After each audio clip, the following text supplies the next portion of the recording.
Good morning. Duke's anxious to get out of here, so I'm going to have to be kind of quick. Hello, Duke. Yeah, I see you. I see you. Good boy. Okay, here's a quick status update on the project.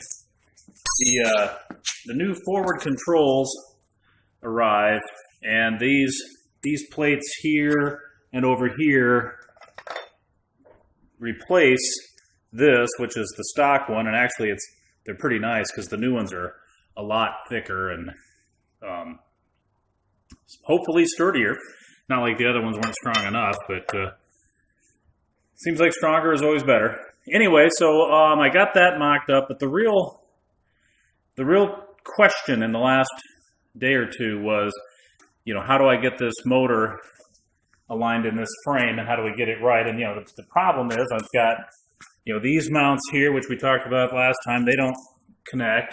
You got this mount up on top, and it doesn't connect. And of course, you got the rears, and they do. So what's straight?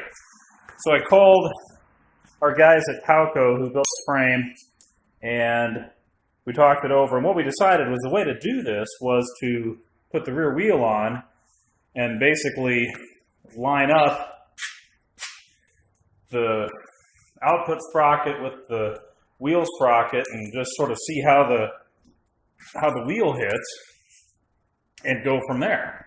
So we did that, although even that was a little bit of a chore because part of this, I'm doing a chain conversion on this bike as part of the project. So this is new. And then of course I got the new chain rear sprocket on. I'll tell you one thing, if you ever do this, I've already got the gear set and the primary and everything's off on the other side. So there's no way sort of mechanically to lock this drive right here. So it just spins. So and this nut that holds it on, that thing's pretty well and truly on there. Plus it's reverse thread, FYI, if anybody's ever doing this.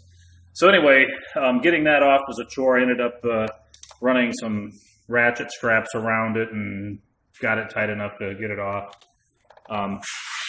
So with all that said, I've probably moved it a little bit since then, but it all lines up really well. The sprockets are lined up. I hope the camera shows that reasonably well. The sprockets are lined up. The wheel is centered, more or less. It's not perfect, but it's pretty close.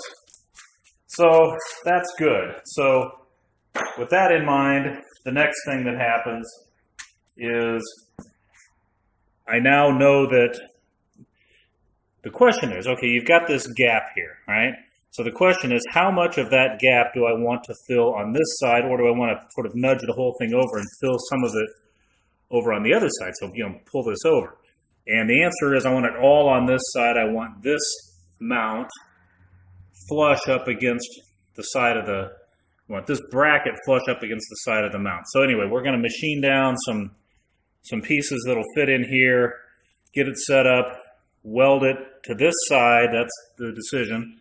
So we'll weld it to this side, and then that'll get the front mount sorted. And then eventually I'll come back and come up with something on the top mount, although that's less critical. The main thing is to get that front mount sorted right now. Oh, by the way, just a little note I forgot to mention. This seat mounting tab, which may or may not stay, but that came on the frame. There was another one up here that was essentially designed to mount the tank. Well, my tank doesn't mount that way, so I ground that off the other day. That's a goner. I guess that's about it. That's pretty much all I got done yesterday. So anyway, that's the update. Talk soon.